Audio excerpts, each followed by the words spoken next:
Hey guys, what's up? I'm Rizzo. I'm Zero. And I'm DK. And this is Otaku Saga Talks, where we talk. Yeah. This time, The Great Battle. Dubs. versus. Subs.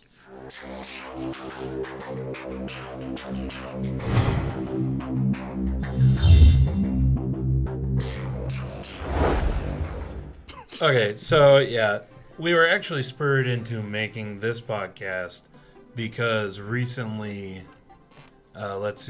we had started reacting to Steins Gate, and a bunch of people popped on and said, "Oh, you should do the dub instead." It's maybe not the fact that it's better, but because the Japanese version of Steins Gate uses a lot of Japanese like pop culture references. So in the dub, Funimation exchanged that for Western pop culture references. Because that'll make the overall story so much easier to understand. No, but it does make it more enjoyable. If you're getting the references, Yeah, it does make it more enjoyable. Which Funimation actually does a really good job of doing that. That is true. But then we've had people pop on and go, "No, you should just do the sub." Just the sub. And that brings up a great debate, which has raged in anime basically ever since U.S. studios started dubbing. Which is better? The other one that I want to point out is Akiba's Trip. Because when we did the first one for Akiba's Trip, we did it. Yeah, we did the dub because Funimation's bringing the dub out about 30 minutes after the Japanese broadcast for the sub, Which is fantastic. And so is the dub, honestly. Yes. So I want to just come straight out and say it. We don't really have a horse in this race. No. That's true. For me personally, if anybody's seen Lucky Star, I'm gonna have to bring out the quote. It was actually about the difference between drama CDs cast and anime cast, Right. things like that. It's just another facet of the series to love. Yeah. So for me, a lot of times I'll watch the sub, say for anime reaction, and if I'm really interested in it, say for Boku no Hero Academia this past year, or Drifters, or anything like that, then I'll also go watch the dub because I want to see how they did the dub. Yeah. It also really helps nowadays that Funimation puts way more effort into their dubs than they ever have in the past. I mean, okay, don't know exactly how long time ago. Oh man, yeah, we have come so we're far. gonna date ourselves here. Yeah, back in the old days. Oh, good God! Actually, when we first started watching anime, donuts. That's all I gotta say right there. Pokemon and donuts. Fuck you, 4Kids. The dubs were the dubs themselves were okay. The acting was alright, but just the fact that they didn't put any effort to kind of bridge any cultural gap. And after watching the subs version of Digimon. Oh, like the original. Yeah. Okay. So Digimon Adventure 1 is a really good point. Really good thing to point out. The dub and the sub are so different that when it's on Netflix, which I think it is right now, they actually have to have two separate listings for it. Yeah. Because they made it so different. Now, the dub, the voice actors are going a million miles an hour, trying to keep up with the movements on screen, and they always seem out of breath, and it's absolutely fucking annoying. And they also made it really, really, really kiddie. And cringy. They tried to make kiddie. They tried to Americanize it because was Saban that brought the original Digimon dub over? Yeah. That explains everything. I mean, back then, they've done better, I gotta say, especially with the newer Power Rangers series. But back then, good God, the amount of how much they tried to Americanize series like Masked Rider, or Kamen Rider Black RX, as it was in Japan, or the original Power Rangers series, Koryo Sentai Zyuranger, as it was in Japan, and Digimon was another huge one. That's what really made it really cringy. And that's also how you get stuff like, the onigiri being mistranslated as donuts. Yeah. I think the big thing for especially those 90s dubs is honestly their belief that the viewers are idiots. Well, their kids. So Well, yes, they not are. only that, but the viewers are idiots and they'll never understand the cultural differences, and so they have to change things over. But thankfully, as those viewers grew up, like us, I dare say, so did the dubs, so did the quality, and so did the effort that they put in. I mean, before you would have had, like, say, a bunch of, like, career actors who just couldn't get roles in the latest Disney film do dubs. Nowadays, you have people who will specifically go for anime roles. Oh yeah. Back then, it would be years before you even got an English dub if an American studio got the license rights at all. Now, like you said, Funimation can do a series 30 minutes after it airs in Japan with that much early access. Holy shit. Boom. That is fucking amazing. Yeah. And oh, sorry, were you gonna say something? Oh yeah, I did want to make the point that it's not that there aren't any good dubs from the 90s, because there are. Oh, there's some spectacular ones. I'd have to say Oh my most of God. the ones that I've seen, it's usually only Cowboy Bebop, Trigun, The sci-fi Outlaw trilogy Stars, we The always sci-fi mention. trilogy. But yeah, most of the ones I've seen that are really good from the 90s are based in worlds that are completely different from our own, or just straight up more Western. So Kind of more Trigun, westernized. yeah, Trigun's way more Westernized. Cowboy Bebop Bebop. is a space Western, and then Outlaw Star is also Kind of along that same kind of vein. along that same vein too. Almost a space So western. yeah, it's more the Western ones that end up getting the really good Hell, dubs. Ghost in the Shell had a fan. Ghost in the Shell. Ghost in the Shell. Um, One of the ones that wasn't, that I thought had a pretty good dub, was Neon Genesis Evangelion. Okay. And say what you want about the story, I thought the dub was really good. Yeah. I could read of that. They did make an effort again to translate it and not yeah. introduce foreign And elements that's into what- the dialogue. But the other thing on those is that they're all more for older, an older audience too. Yeah, that was more for an older and niche audience back then. Yeah. Because, like, I mean, until you got, like, Cowboy Bebop, well, our sci-fi trinity, basically on Toonami. Damn, my train of thought went off. Yeah, until you got that, all those older, more serious anime were for more niche audiences.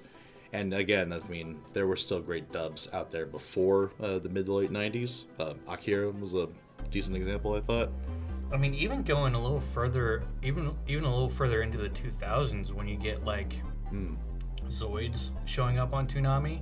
Okay. I mean, you can even say Dragon Ball Z is a staple to watch in dub.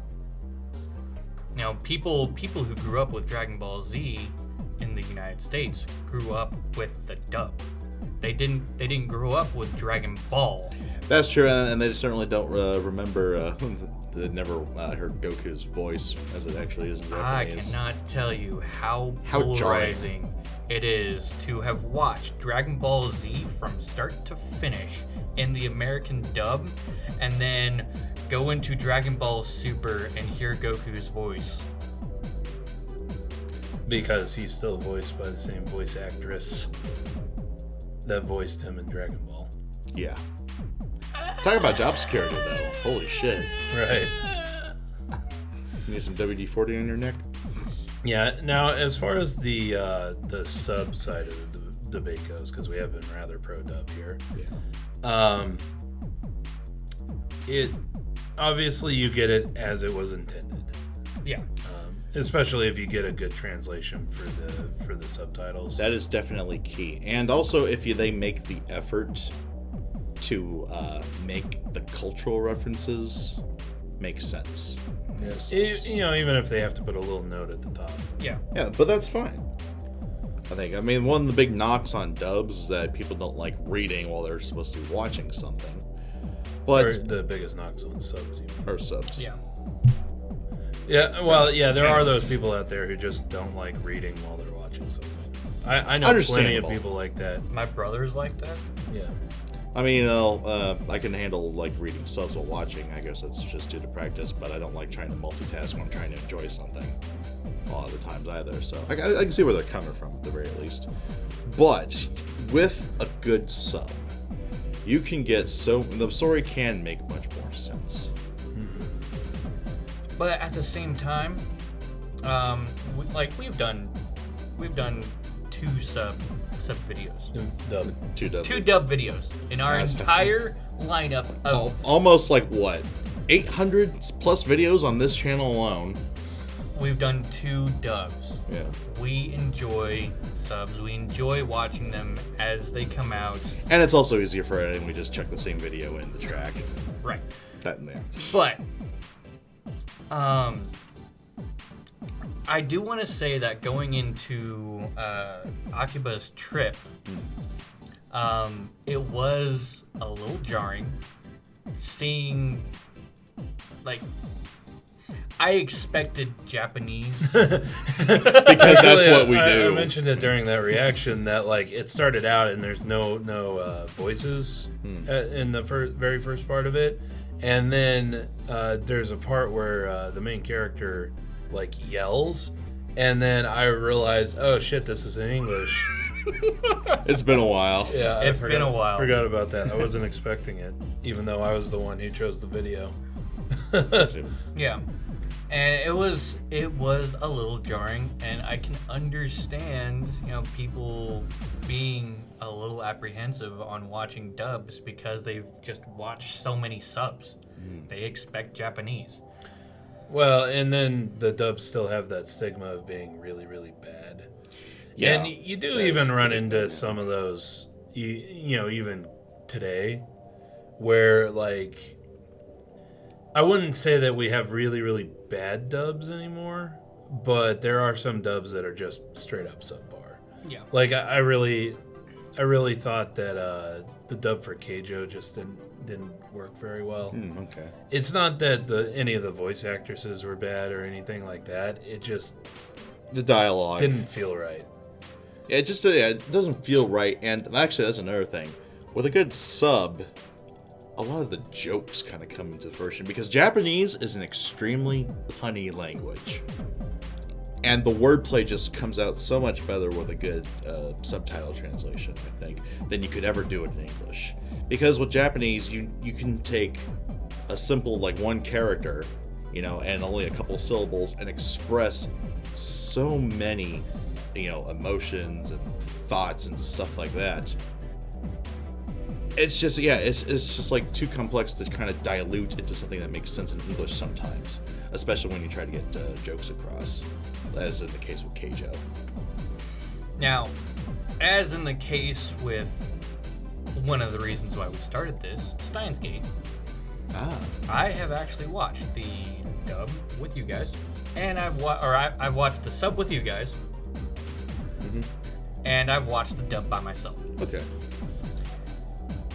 I literally see no difference between the two. Really? For the first episode. For the first episode. Okay. There is, like, no difference. I am fine with Steins Gate either way. Yeah. Either way. In the case of Drifters. Actually, I quite enjoyed the sub, but I also quite enjoyed the dub too. Drifters the dub made it better, I think. If you don't like dubs and you decide that you're not going to watch Drifters and dubs, I honestly think that you're missing out on a fantastic dub. Actually, that brings up another good point. Whereas subs can make the little wordplay that you get a lot in Japanese shine, as it were. Accents. It cannot do accents. Yeah. Japanese can't. I'm Okay. sorry, but say you can't do accents as well as an American voice actor can, especially with Western characters. Mm-hmm. Drifters is the big example. A big thing to point out. Oftentimes they just won't do accents. It's maybe not that they can't. It's that they won't because. How do I want to put it? It's a lot harder to bring across an accent in Japanese than it is in English, I think. Yeah. So oftentimes they just won't do it because it would be too jarring, I think. Yeah. And In dubs, I mean, accents have been a part of dubs forever. Accents have been a part of acting. Well, I say, Yeah. as long as people have different accents, you have to portray that way if you're acting. Well, I mean, if you want a better equivalent in Japanese, they do still, like, they'll have a character speak in, Kansai Ben or, another dialect. But since English doesn't have dialects, it's accents that we get. Yeah. But again, with Japanese being more, I guess, word-based, perhaps, of a language, which actually makes no sense because it's a phonetic language. But yeah, it's easier to convey, the varying accents in English, and it's more. And because of that, in the case of Drifters, you hear Butch Cassidy and the Sundance Kid talk with that slight, sort of country twang because they're cowboys. It just makes it all. That one little detail just makes it all the more immersive. Or you have Scipio and Hannibal speaking in basically like Italian type accents. Yeah. Right. I honestly think that is probably one of the best dubs I've seen in a long time. Yeah, it was quite good. Boku no Hero Academia was really good. Oh, okay. You can tell that they put a lot of effort and, love into that series. But that one works really well too because it kind of harkens to the, I guess, like the golden age of comics, like American comics. So I think that's why that one kind of works really well in English. Or like superhero cartoons. Yeah. Like Super Friends or something like that. Yeah. I guess Teen Titans would be a better parallel. Yeah. That series. Fuck Teen Titans Go. The original is the best. Had to get that out there. Sorry. But yeah. Yeah, I think our stance on the whole issue is that it's kind of place and time. There is a place for both, a good time to use either one. Yeah. And what Funimation is doing with their subs and dubs. Well, Funimation doesn't do subs anymore. Oh well, They partner with Crunchyroll. right. What Funimation's been doing with the dubs, with the release of, I'm not sure what all shows they've been doing with simulcasts, but they really made an effort this time around to send out the dub really quickly. And I know that they've been working on that for the past couple of years. Yeah, well, they weren't busy cornering the market. Yeah. What that is doing is broadening the market for them. It's making anime more More mainstream. Mainstream, more accessible to the Western audience. And all that is going to do is drive more money into the anime To the industry. Mm-hmm. And that is literally nothing but good. I mean, you can say what you want about dubs, you can say what you want about subs, but what Funimation did, and the reason why we decided that we're going to do Akiba's Trip in dub, is because we want to highlight the fact that what Funimation is doing is broadening their range from being Japanese only to actually catering just a little bit to the Western audience. Well, the other thing about what Funimation's doing is that now instead of having to buy these insanely priced DVDs that come out, a year or more after the series releases, is now you can do an online streaming service through Funimation for a reasonable price per month, and you can now 100% legally watch your anime. Yep. Which is the same thing with Crunchyroll if you prefer subs.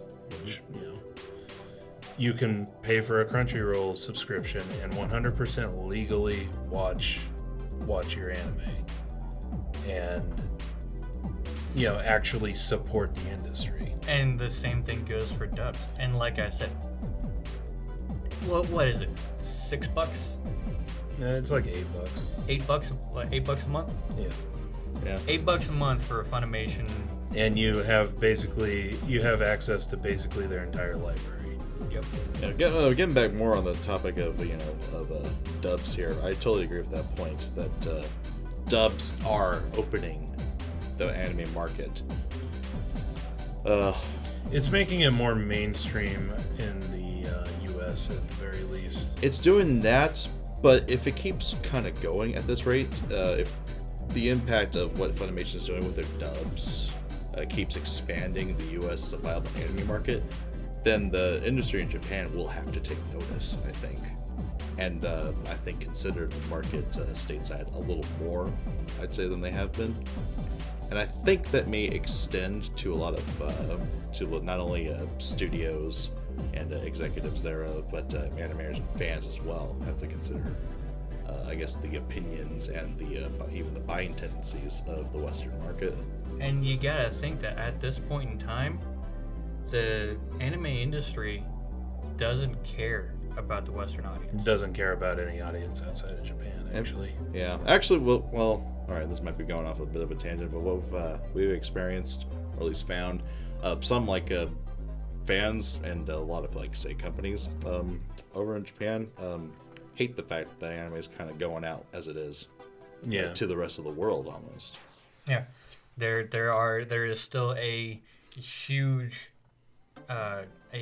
drive to stop anime exporting. Period.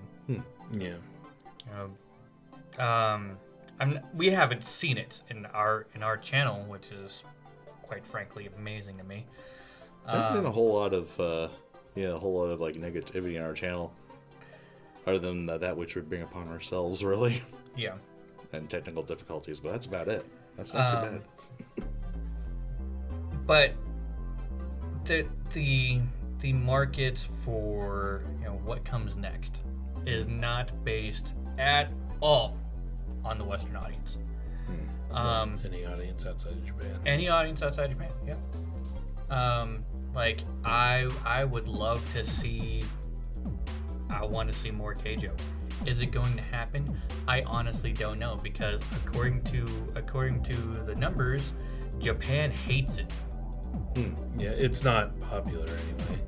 And yet, things like Ange Verge were so immensely popular, it's getting a second and third season. I actually shudder at the thought of a dub of that. It might as well be just a 12 episode hentai. I mean, seriously, I don't know how much more I need to stress the fact that it's so close-minded. They need to broaden the range. You're talking about the anime industry, perhaps? Yeah, anime. This is what the effect of Funimation's dubbing is going to do. It's going to open up the anime industry more to Western audiences. It's gonna make the U.S. and Canada, at the very least, a more viable market. Because especially over the mid 2000s and the early part of the 2010s is a lot of the part of the reason why they don't focus on the Western market at all is because there's so many people who illegally download stuff, because it's almost impossible to get your hands on stuff legally here. You can't watch it on TV because they don't broadcast it.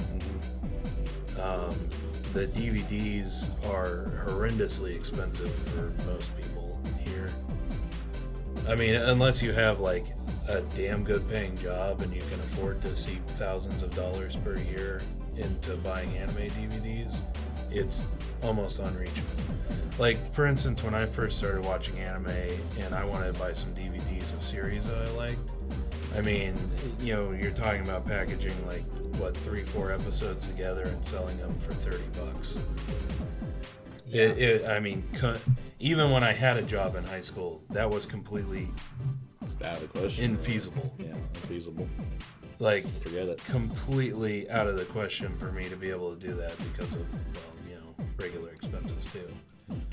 Now, I also know that Blu-rays and DVDs in Japan are horrendously expensive as well. Right. But I'm actually not even, in my mind, I'm not even sure how that's a viable market. Because, you're talking about putting 2 episodes together and marketing for about $60. But that's the thing, they sell it to a small niche of hardcore fans who will pony up the money. Yeah. But again, we're talking about the impact that dubs will have on the industry as a whole, opening up the market. Yeah. It can only mean more money. Why haven't they opening up the market, especially doing the online streaming, like Funimation's doing, and I hope that Sentai Filmworks will kind of mirror in the future, because Sentai Filmworks is the other really big one. There used to be a lot more dubbing studios. I guess back in the day. Yeah, pretty much now all you got is it's Funimation, Sentai Filmworks, and Aniplex USA. Yeah. But yeah, so doing the online streaming, I think, is only going to help in the long run, because then at least there's actual money going into the industry that helps. Yeah, and also with the early access that American dubbing studios are given to series, this cooperation between the dubbing studios and the anime studios themselves, that can only kind of further that cause, as it were, and open up the market to the Western audience more. Yeah, and what I can't wait for is it might take a while, it might take another 10, 15 years, but when the entire world can actually impact what gets made next. How getting away from the hardcore that otaku niche, which kind of dictates everything more or less. Yeah, like I said, we have almost no say on what happens next. Almost none. Pretty much none, actually. And it's all based out of the hardcore.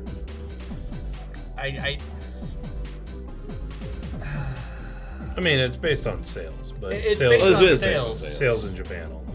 Yeah, it's based on sales in Japan only that specifically catered to a group of otaku that are stereotypical. Is that kind of the best way to put it? Yeah. Yeah. And is probably one of the reasons why the name otaku has a negative connotation. I think that might actually be another podcast entirely. Actually, you could probably make a whole movie on that, and truth be told, a whole documentary, and not scratch the surface of the tip of that iceberg. It goes a lot more complex than that. Yeah. But yeah, that one demographic, I'd say, 1825 male with very specific interests. That's the only demographic they consider when they're analyzing the market, and dubs are expanding their options for market analysis, and the studios aren't taking those options seriously. Yeah, that's what really needs to happen in order to get away from the moe, to get away from the giving Ange Verge a second and third season. to get more into the story-driven stuff that we are frankly enjoying, and just broaden the horizon of anime in general. So I guess closing out on that point, the bottom line: dubs will make the industry better, just overall. Pretty much. So you look at it that way, it's kind of hard to harp on them, unless it's Pokemon in the 90s and Onigiri donuts. That shit will always be ridiculous. The more that they expand dubs, just the better, the more feedback we can give Japan. The more companies that actually do this, simulcast, releasing the dubs almost as fast as the subs comes out. Yeah, working together with broadcasters, with studios in Japan. Maybe even getting those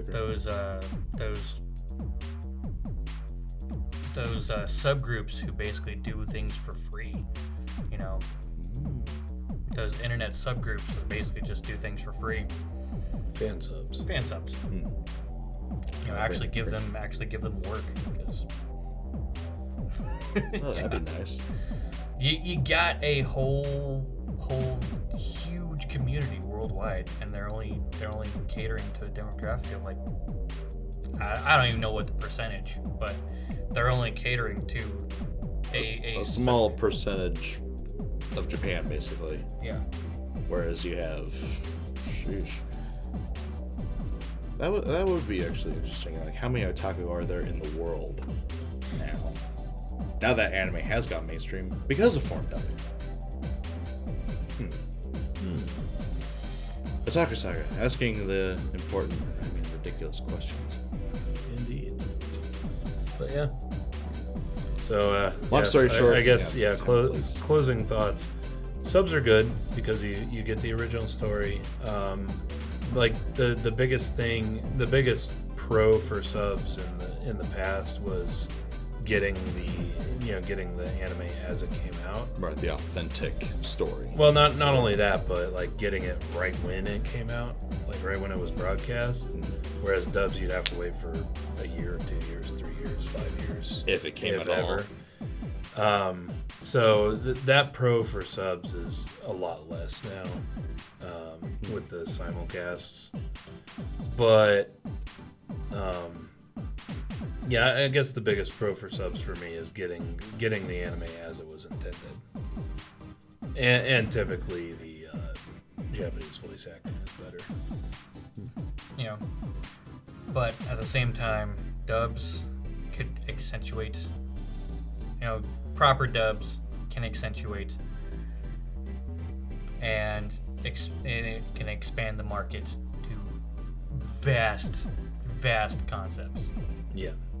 Vast horizons. Yep. So basically, in closing, subs are good, dubs are good. Stop the hate. Let's all get along. Yep.